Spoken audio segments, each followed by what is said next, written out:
Pemirsa, pekerja pabrik rokok di Rungkut, Surabaya yang positif saat menjalankan rapid test bertambah 42 orang. Hari ini mereka menjalankan uji swab untuk memastikan kondisinya. Sementara itu, Gubernur Jawa Timur telah memastikan pabrik tersebut ditutup sementara. 42 pegawai pabrik rokok di Surabaya, Jawa Timur hari ini menjalankan tes swab sebab hasil rapid test mereka positif. Gubernur Jawa Timur, Hovifah Indar Parawansa mengatakan para pegawai yang diduga terinfeksi sudah diisolasi di sebuah hotel. Yang sudah terkonfirmasi ada yang positif itu di Sampurna Kalirungkut, dan itu sudah ditutup sejak tanggal 27 April kemarin gitu. Jadi kan ada dua pabrik tuh, ada yang di Sier, ada yang di Kalirungkut, dan yang terkonfirmasi ada yang positif itu Kalirungkut dan sudah ditutup dari tanggal 27 kemarin. Total telah ada 88 pegawai pabrik yang menjalankan tes lanjutan. Hasilnya akan keluar dalam beberapa hari. Kalau mungkin dari yang diisolasi, yang di hotel itu kita evaluasi, kalau positif ya nanti kita tergantung kalau dia ada klinisnya harus masuk rumah sakit. Ini kan sudah jadi rumah sakit sini, bisa masuk sini, bisa di Benur, bisa di Sutomo. Kalau yang tidak ada masalah bisa isolasi mandiri, kita evaluasi. Kemarin 46, sekarang 42 masih ada lagi yang akan isolasi. Nanti akan dicari, kan itu hasil tracing. Hasil tracing ditemukan sekarang itu kita lakukan treatment lanjutan. Semua aktivitas produksi di pabrik rokok ini sudah di-stop. Pihak perusahaan telah membersihkan kompleks pabrik dan menyemprotnya dengan cairan disinfektan. Dari Surabaya, Jawa Timur, Sandi Irwanto, TV One mengabarkan. Sebuah pabrik rokok di Surabaya menjadi klaster baru COVID-19 setelah 2 karyawannya meninggal dunia dan puluhan lainnya positif corona. Ya, dan untuk mengetahui informasi terbaru, kita sudah bersama Gubernur Jawa Timur, Hovifah Indar Parawansa. Assalamualaikum, Bu Hovifah. Assalamualaikum. Ya, waalaikumsalam warahmatullahi wabarakatuh. Ya, Bu, tentang penanganan kasus ini, bagaimana saat ini penanganan kasusnya, Bu?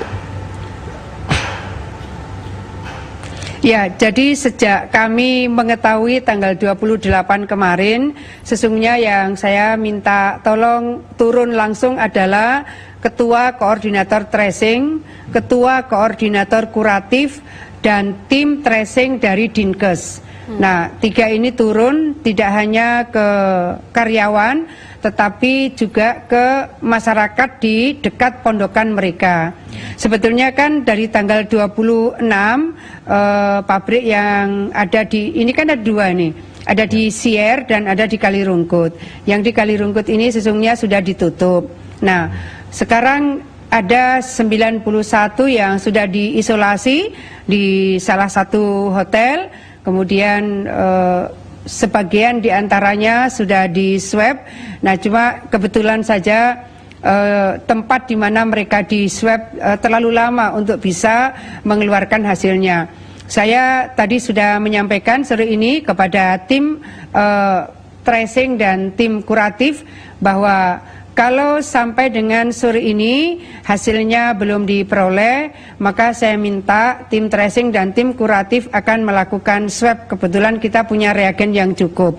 Jadi pada posisi seperti ini, siapapun mereka, kita punya tugas dan kewajiban melindungi jiwa dari seluruh warga bangsa. Maka saya minta mereka dilakukan swab jikalau sore ini belum dikeluarkan hasil swab yang memang sudah pernah dilakukan. Karena informasi yang sampai ke kami sebetulnya tanggal 14 di swab, tanggal 17 di swab, tapi sampai dengan sore ini tadi rupanya hasilnya belum diketahui. Ini pentingnya adalah begini, kalau mereka diisolasi misalnya kebetulan di salah satu hotel dan mereka terkonfirmasi positif, saya menyampaikan sebaiknya mereka dibawa ke rumah sakit, karena di rumah sakit Menur kebetulan kita punya bed yang cukup. Kenapa begitu? Karena rata-rata mereka adalah karyawan yang jauh dari keluarga. Karena jauh dari keluarga, sesungguhnya mereka membutuhkan perawatan yang lebih bisa terukur, lebih signifikan, dan tindak lanjut dari proses berikutnya ini lebih terukur kalau di dalam perawatan rumah sakit. Ya, Bu Gubernur, Ya. sebenarnya tracing awal penyebarannya ini seperti apa? Ya, kan begini, ini kan di Surabaya, jadi rupanya ketika saya tahu tanggal 28, kemudian saya panggil dan saya tanya bagaimana ceritanya, lalu beliau menyampaikan tim manajemen ini, sebetulnya sejak tanggal 14 mereka sudah melapor ke Dinkes Surabaya, tetapi bahwa dari proses melapor ini mungkin follow up-nya kurang masif barangkali, maka saya langsung minta kepada ketua tim tracing dan ketua tim kuratif langsung turun bersama tim Dinkes, karena yang harus di tracing ini termasuk adalah area di perkampungan di mana mereka mondok. Jadi kemarin pun ketika dilakukan evakuasi ke hotel, mereka pada posisi di pondokan-pondokan mereka gitu. Nah, ini kan jumlahnya 500. Maka memang sudah harus disiapkan ruang observasi yang lebih besar, selain yang sekarang ini ada ruang isolasi yang ada di hotel. Kita pun dari Pemprov juga menyiapkan 2 perawat yang berkamar di rumah sakit itu, supaya perawat ini anytime bisa mereka calling ke dokter atau ke rumah sakit ketika misalnya mereka mengetahui bahwa ada karyawan yang diisolasi dan membutuhkan perawatan segera harus dilakukan.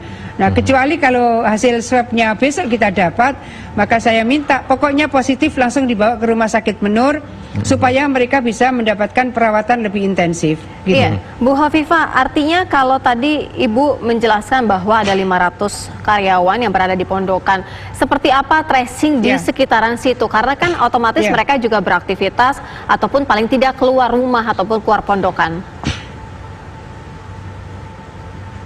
Ya, kalau itu kan tracing ini sudah ada metodologinya yang selama ini sudah dilakukan dengan klaster-klaster tertentu.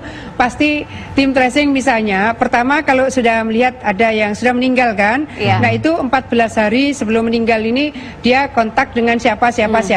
Jadi artinya secara metodologis saya rasa cukup handal.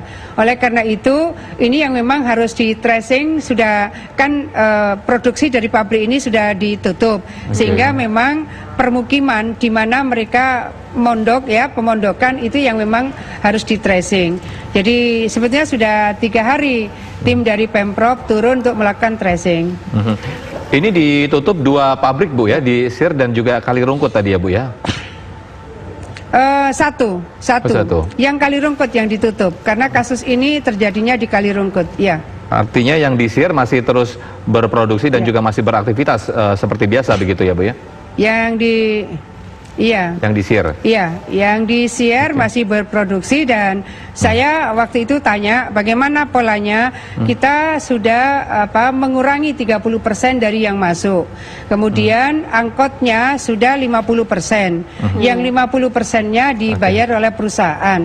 Jadi pada posisi angkot yang biasa dipakai oleh karyawan, informasi dari tim manajemen sudah digunakan hanya 50%-nya saja, yang 50%-nya dibayar oleh perusahaan.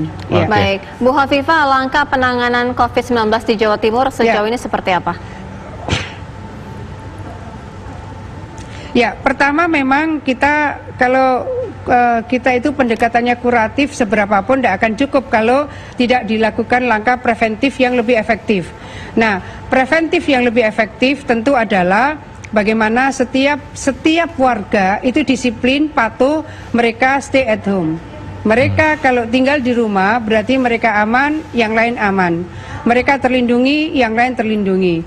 Kalaupun mereka keluar rumah, betul-betul hanya untuk sesuatu yang penting. Dan wajib mereka menggunakan masker, wajib mereka physical distancing. Kepatuhan dan kedisiplinan ini menjadi faktor yang paling signifikan untuk bisa mencegah penularan virus ini. Karena virus ini tidak berjalan-jalan, yang berjalan-jalan adalah manusianya yang kebetulan terinfeksi virus COVID. Oleh karena itu, sosialisasi demi sosialisasi, himbauan demi himbauan ini kan sudah dilakukan dengan berbagai macam cara. Saya lihat kepala-kepala desa, kepala dusun juga melakukan himbauan. Maka PSBB ini adalah pilihan terakhir. Karena di dalam PSBB ini memungkinkan tim aparat untuk bisa melakukan tindakan. Jadi periode 3 hari pertama adalah himbauan dan teguran sudah selesai kemarin. Hari ini sudah periode teguran dan tindakan. Oleh karena itu, dalam 3 malam ini ketika dilakukan patroli gabungan, maka sudah disampaikan.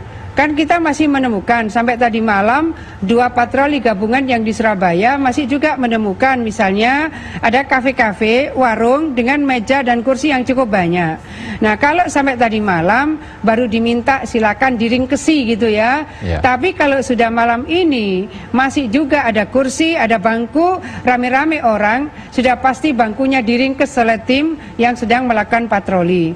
Nah, pada posisi seperti ini sebetulnya sejak himbauan dan teguran tanggal 28 misalnya di titik yang ada checkpoint, kalau sudah diketahui suhu tubuhnya 38 derajat sudah langsung dibawa ke rumah sakit karena ini sudah kategori ODP. Lalu mereka yang tidak menggunakan surat keterangan kerja dan mereka memasuki wilayah checkpoint, mereka teridentifikasi KTP-nya luar Surabaya, maka mereka dipersilakan untuk putar balik. Nah, pola-pola seperti ini itu masih pada himbauan dan teguran. Tetapi kalau tindakan, maka misalnya yang sudah motor ada penumpang dan kemudian tidak bisa membuktikan satu rumah, ya dia langsung dibawa ke kantor polisi, diminta dijemput gitu. Baik. Terima kasih atas waktunya Bu Khofifah Indar Parawansa, Gubernur Jawa Timur. Selamat sore. Assalamualaikum. Iya, terima kasih. Terima kasih Mas Sofyan, Mbak Sira. Assalamualaikum warahmatullahi wabarakatuh.